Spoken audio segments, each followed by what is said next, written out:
आप देख रहे हैं संवाद समाचार।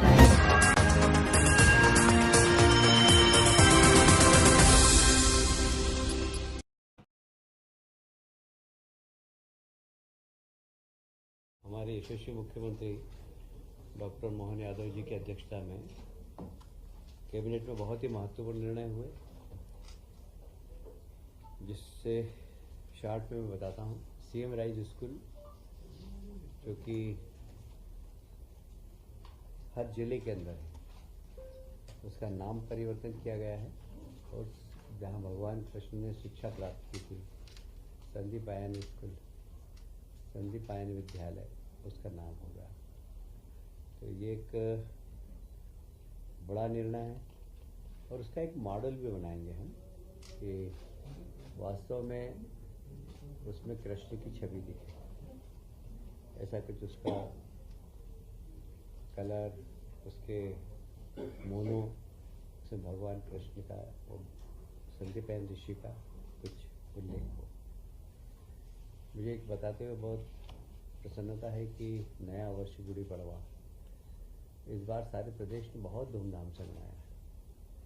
वैसे मालवा निमाड़ में तो काफ़ी समय से मनता आ रहा था, और विंध्य में भी बहुत अच्छे तरीके से मनाया गया।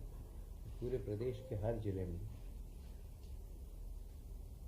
प्रशासन ने भी और जनता ने भी इसमें हिस्सा लेकर और नए वर्ष का सेलिब्रेशन किया। लोगों ने काफ़ी आनंद से, मुझे बताते हुए बहुत प्रसन्नता है कि कुछ लोगों को तो पता ही नहीं था कि भारतीय कैलेंडर हमारा काल गणना का केंद्र था कभी उज्जैन, और हमारा कैलेंडर बहुत प्रामाणिक है, बहुत वैज्ञानिक है। जितने भी दुनिया के कैलेंडर हैं उससे सर्वश्रेष्ठ कैलेंडर है तो भारतीय कैलेंडर है, जिसमें काल गणना को जीरो का 1000वां हिस्सा तक, 0.0 का 1000वां हिस्सा तक कैलकुलेट किया गया है। और इसलिए हमारा जो कैलेंडर है वो बहुत प्रामाणिक है और बहुत वैज्ञानिक भी है। औद्योगिक क्षेत्र में कामकाजी महिलाओं के लिए हॉस्टल्स के लिए 284 करोड़ रुपया हमें केंद्र सरकार की सहायता से मिला है। हम देश के प्रधानमंत्री को धन्यवाद देना चाहते हैं कि जितने भी हमारे औद्योगिक क्षेत्र हैं वहाँ महिलाओं के लिए हॉस्टल निर्माण करने का कार्य अब हम अतिशीघ्र करेंगे, क्योंकि औद्योगिक क्षेत्र में महिलाएं काम तो करती है पर उनके लिए आवास की बड़ी परेशानी थी, और ये कामकाजी महिलाओं के लिए हॉस्टल बनाने की बहुत पुरानी डिमांड थी और अब ये डिमांड उनकी पूरी हो गई है। इसमें लगभग 5120 कामकाजी महिला औद्योगिक क्षेत्र में पहले चरण में व्यवस्था होगी। ये महिला सशक्तिकरण के लिए बहुत ही अच्छा उदाहरण है और हम देश के प्रधानमंत्री को इसके लिए पुनः धन्यवाद देते हैं। अभी आपने देखा होगा GIS हुआ, उसके पहले सोनल कॉन्क्लेव हुई, अब इंदौर में IT सेक्टर की कॉन्क्लेव होगी 27 अप्रैल को। देश और दुनिया की लगभग 200 से ज़्यादा कंपनियां आएंगी। इंदौर IT के लिए बहुत ही अनुकूल स्थान है और इसलिए माननीय मुख्यमंत्री जी ने निर्णय लिया कि इंदौर में सिर्फ IT संबंधित एक बड़ी कॉन्क्लेव की जाए, और वह 27 अप्रैल को होने जा रही है। हमेशा एक सरकार के ऊपर आरोप लगता था कि सरकार घोषणा तो कर देती है पर औद्योगिक सब्सिडी नहीं मिलती उद्योगों को। मुझे कहते हुए प्रसन्नता है कि MSME के एक भी ऐसी इंडस्ट्री नहीं है जिसकी सब्सिडी बाकी हो। हमने सब सब्सिडी दे दी है और बड़े उद्योगी की भी जितनी सब्सिडी थी वो सब दे दी है। लगभग 3000 से ज़्यादा रुपया हमने सब्सिडी के रूप में उद्योग विभाग को दिया है, और सारे ही उद्योग जिनको सब्सिडी बकाया थी सब हमने पूरी करी है। इससे मध्य प्रदेश की साख औद्योगिक क्षेत्र में काफ़ी बड़ी है। नहीं तो कई बार लोग कहते थे कि आप सब्सिडी की घोषणा तो करते हैं बाकी देते नहीं हैं। हमने सारी सब्सिडी चुका दी, उनका पुराना बकाया जो बैकलॉग था वो सारा ख़त्म कर दिया है। जल गंगा संवर्धन आप सभी जानते हैं कि माननीय मुख्यमंत्री जी का बड़ा रुचिकर विषय है ये। 30 अप्रैल से 30 जून तक चलेगा। बरसात आने के पहले हम सारी तैयारी भी करेंगे, जितनी वाटर बॉडीज़ हैं उनको फिर से जिंदा करेंगे, इसमें वाटर कंजर्वेशन भी होगा और ज़मीन के अंदर पानी पहुँचे उसके लिए कार्यक्रम भी बन जाएंगे। तो जैसे ही बरसात आए तो जिससे हमारा वाटर लेवल बढ़े, इसके लिए भी हम लोग चिंता करेंगे। तो सारे शहर के अंदर, सारे प्रदेश के अंदर जितने भी नगरीय निकाय हैं, पंचायत हैं, ये सब इस दिशा में काम करेंगे और सभी विभाग, चाहे वन विभाग हो, वे सब लोग जल संग्रहण में जो भी योगदान दे सकते हैं सब देंगे। सबको निर्देशित किया गया है। गेहूँ उपार्जन किसानों के लिए बहुत हर्ष का विषय है अभी कि गेहूँ उपार्जन का काम हमने प्रारंभ कर दिया है और हमने हमारे घोषणा पत्र में 2700 का भाव दिया था। इस बार हमने 2600 का रेट देकर और गेहूँ उपार्जन प्रारंभ कर दिया है। 15 मार्च से कर दिया था। अभी तक हमारे पास 14,76,000 किसानों ने पंजीयन कराया है और 8 लाख मीट्रिक टन अभी तक गेहूँ क्रय भी कर लिया है। उपार्जन में अप्रैल के अब ज़रा तेज़ी की संभावना है। ऐसा लगता है कि उपार्जन ठीक हो, इसलिए हमारे मुख्यमंत्री जी ने सभी माननीय प्रभारी मंत्री जी को निर्देश दिए हैं कि अपने अपने प्रभार के ज़िले में उपार्जन स्थल पर जाएं और देखें कोई किसानों को तकलीफ नहीं हो, तो इसकी चिंता करें। स्कूल चले अभियान ये हमारा 1 अप्रैल से 4 अप्रैल तक चलेगा और उसमें भी माननीय मुख्यमंत्री ने निर्देश दिए हैं कि सभी मंत्रीगण अपने अपने प्रभार के ज़िले में वहाँ के स्थानीय जनप्रतिनिधियों के साथ सारे स्कूलों में जाए, वहाँ पर कोशिश करें बस्तियों में भी जाकर कि बच्चे स्कूल में प्रवेश लें और ज़्यादा से ज़्यादा बच्चे स्कूलों में जाएं। इस बार हमारी सरकार ने एक काम बहुत अच्छा किया है कि हमेशा किताबें चूँकि हम निःशुल्क देते हैं पर किताबें छपती ही नहीं थी, कई बार तो दिसंबर तक नहीं पहुँचती थी। इस बार हमने इंश्योर किया है कि अप्रैल माह तक सभी स्कूलों में सभी बच्चों के हाथ में किताब पहुंच जाना चाहिए। ये 85 लाख विद्यार्थियों को समय सीमा के अंदर अप्रैल माह में ही पुस्तकें पहुंच जाएगी। ये हमारा निर्णय है और माननीय मुख्यमंत्री जी के निर्देश भी है। आप सभी जानते हैं कि परिवहन एक गरीब व्यक्ति के लिए मास ट्रांसपोर्टेशन बहुत आवश्यक होता है और मुझे याद है कि हम लोग जब छोटे थे तो राज्य परिवहन की बसों में जाया करते थे और छोटे छोटे गांव में, मैं राजगढ़ ब्यावरा का हूँ, तो हम राजगढ़ जाते थे तो बस में बैठ के ही जाते थे। और राज्य परिवहन निगम पिछली सरकार ने बंद कर दिया, विशेषकर दिग्विजय सिंह जी की सरकार ने, और हमने इसकी आवश्यकता को समझा और कैसे हम ग्रामीण क्षेत्र में परिवहन गरीबों को दे सकें। इसके लिए सरकार ने बहुत महत्वाकांक्षी परिवहन नीति बनाई है। उसके अंतर्गत हम प्रदेश में शहरी क्षेत्र में, ग्रामीण क्षेत्र में बसें संचालित हो, हमने मॉडल बदला है इसका। और मॉडल इसका ऐसा है कि अब हम सरकार बस नहीं खरीदेगी बल्कि बस ऑपरेटर्स को एंगेज करेंगे और एंगेज करने के साथ साथ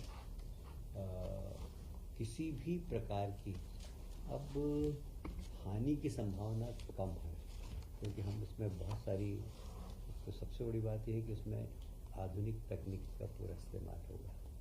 हम मध्य प्रदेश में एक होल्डिंग कंपनी बनाकर और इसमें पीपी मॉडल पर पूरा की पूरा ये बसों का संचालन होगा, पर कंट्रोल हमारी होल्डिंग कंपनी का होगा और यहाँ पूरा आईटी सेक्टर का अधिकतम उपयोग करके, आप सभी जानते हैं कैमरे लगाना, बसों की संचालन, कौन सी बस कहाँ जा रही थी, बड़ा कंट्रोल रूम के माध्यम से, जैसा कि आपने शायद इंदौर में देखा होगा, हम इंदौर में बस संचालन करते हैं, हर बस कहाँ जा रही है, कब रुक रही है, हमको पता होता था। इसी बड़ा कंट्रोल रूम आईटी का भरपूर फ़ायदा उठाकर पूरे बस का संचालन हम सब लोग देख सकेंगे। यहाँ तक कि अब सबसे बड़ा चैलेंज क्या होता था कि इसमें चोरी होती थी, तो अब टिकट के बिना कोई बस में नहीं बैठे, वो टिकट काटने वाली एजेंसी अलग हो, तो तो टिकट लेकर ही बस में बैठें लोग। तो इसके लिए आजकल सॉफ्टवेयर होते हैं कि टिकट लेने के बाद बस में चढ़ने के पहले सॉफ्टवेयर में टिकट दिखाना चाहिए, जिससे आपकी नंबरिंग हो जाती है, तो उसमें चोरी नहीं होगी। और इसलिए हमें लगता है कि अब गरीब व्यक्ति जो एक एक जीप में 50-50 लोग लटक के जाते हैं, विशेषकर ट्राइबल इलाके में, उनके लिए यह योजना बहुत महत्वपूर्ण है। और इसलिए परिवहन प्रदेश की आवश्यकता थी। हमने चुनाव में घोषणा भी की थी कि गरीब व्यक्तियों को मास ट्रांसपोर्टेशन हम उपलब्ध कराएंगे।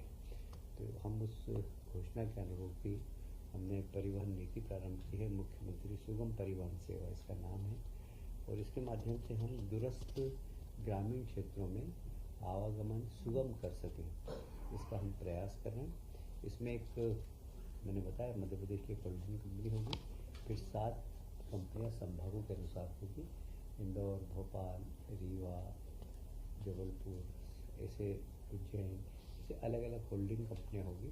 फिर उसके बाद ज़िले में भी हमारी सलाहकार समिति होगी, जिसमें माननीय जो वहाँ के ज़िले के अगर मंत्री हैं कोई, तो मंत्री अध्यक्षता करेंगे, अदरवाइज़ कलेक्टर समन्वय का काम करके सारे जनप्रतिनिधि, उसमें विधायक भी होंगे, सांसद भी होंगे, और समय समय पर होल्डिंग कंपनी को सलाह देंगे कि कैसे कहाँ पर बसें चलना चाहिए, कहाँ नहीं चलना चाहिए, इन सबको। इसमें जो विशेषता ये है कि एक तो पहला जैसे मैंने बताया कि सरकार बस नहीं खरीदेगी, सरकार प्राइवेट बस ऑपरेटर से काम लेगी। हम इसकी भी चिंता करेंगे कि बस वालों को नुकसान नहीं हो, क्योंकि बस वाले कोई चैरिटेबल कंपनी तो है नहीं। हमने वहाँ पर कार्गो सिस्टम को अभी हम प्रारंभ कर रहे हैं, जैसे सामान ले जाना एक स्थान से दूसरे स्थान पर, डाक ले जाना एक स्थान से दूसरे स्थान पर। जैसे एक दिन में इंदौर से 4 घंटे में भोपाल अगर डाक भिजवाना है तो बस की व्यवस्था कर सकते हैं, उसमें कुछ सामान भिजवाना हो तो उस बस में रख सकते हैं।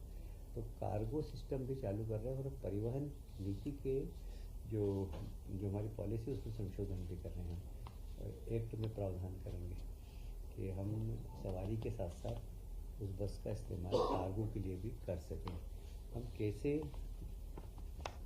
भले ही फ़ायदा हो या नहीं हो, पर नो लॉस नो प्रॉफिट पर ये पूरी कंपनी चले और गरीब व्यक्ति इसमें यात्रा कर सके सस्ते में, इसको हमने ध्यान रखा गया है। सरकार इस कंपनी के माध्यम से कोई कमाना नहीं चाहती, सरकार सुविधा देना चाहती है, और सुविधा देकर और लोग अच्छे तरीके से सफ़र कर सके, एक स्थान से दूसरे स्थान पर जा सके। क्योंकि मध्य प्रदेश जनसंख्या के आधार पर तो है ही, पर भौगोलिक क्षेत्र में बहुत बड़ा है, और इसलिए वहाँ आवागमन के लिए गरीब व्यक्ति को बहुत परेशानी होती है। और इसलिए गरीब को केंद्र में रखकर यह मुख्यमंत्री सुगम परिवहन ये सेवा प्रारंभ हम कर रहे हैं। आज इसकी पूरा प्रेजेंटेशन हुआ, और उसके बाद बड़ी बारीक चीज़ों पर ध्यान दिया गया। उसके बाद भी जब इसके नियम बनेंगे, इसमें जो भी और आज सुझाव आए माननीय मंत्रियों के, उसके आधार पर जो कुछ परिवर्तन करना का तो हम करेंगे। पर यह कंपनी लोगों की सुविधा के लिए है, कमाने के लिए नहीं। अभी हमने 101 करोड़ रुपया पहले कंपनी को गठन करने और उसके प्रारंभ करने के लिए दिया है। आवश्यक उसके बाद जब ये कंपनी अपना कार्य प्रारंभ कर देगी तो इनकी खुद की इनकम भी प्रारंभ हो जाएगी, और आवश्यकता हुई तो फिर अगर पैसे की आवश्यकता पड़ेगी कंपनी को तो फिर हम पैसे देंगे। जहाँ आवश्यकता होगी आवश्यकता के अनुसार हम ऑलरेडी देखिए इंदौर में चल रही है ना, भोपाल में चल रही है। इन सब बसों को लेकर अब उसमें इंटर स्टेट बसें भी आएगी, इंटर सिटी बसें भी आएगी। इसलिए पूरे प्रदेश में हम शनै इसको पूरे प्रदेश में लागू कर देंगे। पर शुरुआत तो 2, 3, 4, 5 जिलों जहाँ पर अभी कंपनी चल रही है उसी को हम प्रारंभ करेंगे। फिर जहाँ जहाँ जैसी आवश्यकता होगी, देखिए आवश्यकता कहते हैं आविष्कार की जननी है, जहाँ जहाँ डिमांड की जननी है। अगर आवश्यकता होगी तो कल से ही झाबुआ चालू कर देंगे, कल से धार चालू कर देंगे। डिमांड के ऊपर पूरा करेंगे, बिना डिमांड के हम बस चला दें और वहाँ जाके खड़ी रहे तो और पैसेंजर नहीं मिले। इसलिए यह कंपनी घाटे में नहीं जाए, इसका हम बहुत ध्यान रखेंगे और जहाँ जहाँ डिमांड होगी वहाँ वहाँ बस चलाएंगे। किराए का समस्या आएगी, किराए की सबसे बड़ी समस्या है कि जो नॉमिनल किराया होता था हाँ वो बढ़ के मिलेगा, क्योंकि वो इतनी सुविधाएं अगर पीपी मॉडल में देंगे हाँ। तो किराया बढ़ाएगी जो जनता अभी जिस किराए से जा रहे हैं उससे तो उनको सस्ता पड़ेगा। सर एक होल्डिंग कंपनी कितनी रहेगी सर? होल्डिंग कंपनी तो एक ही रहेगी, मध्य प्रदेश एक ही। फिर उसके बाद संभागीय कंपनी भी रहेगी, संभागीय और जिले में सलाहकार समिति रहेगी। अभी इस बारे में कुछ चर्चा नहीं। वैसे कहता रहा हूँ आपकी जहाँ जहाँ बस चल रही है वो तो चालू, उसी को तो हम चालू कर देंगे, अब उसका एक्सटेंशन करेंगे।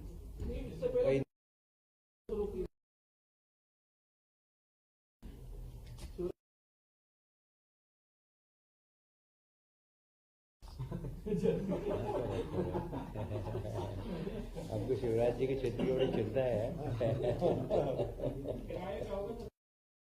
जी। ठीक है सर, आगे को बता दीजिए। सर जो औद्योगिक क्षेत्र में जो आपने बताया सर, उसमें किस तरह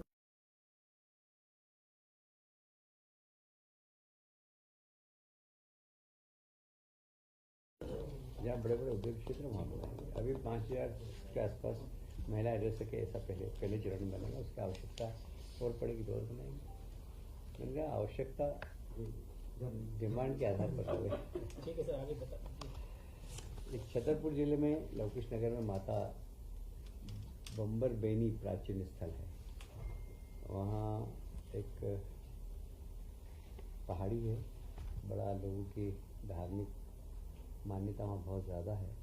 वहाँ खसर नंबर 2157 से रकबा लगभग 0.012 हेक्टेयर और खसरा नंबर 2158 से रकबा नंबर 30.375 हेक्टेयर पहाड़ को पवित्र घोषित क्षेत्र में जाने के संबंध में इसको पवित्र घोषित कर रहे हैं।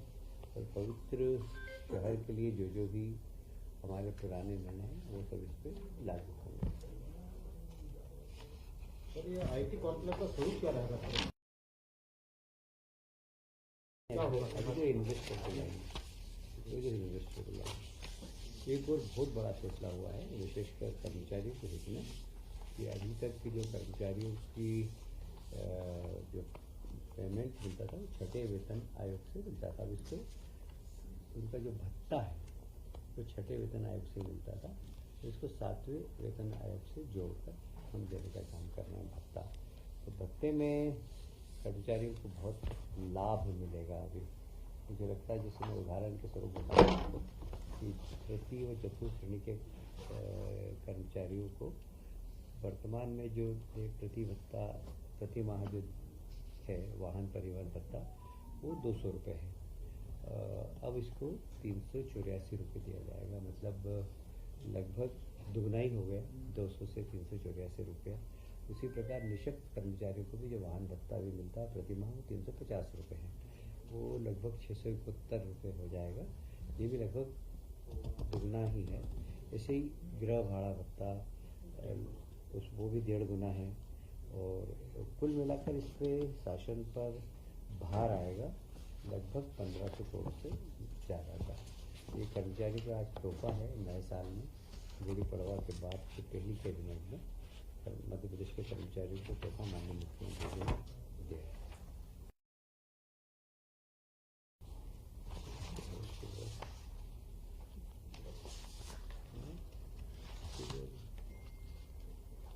ठीक है जी।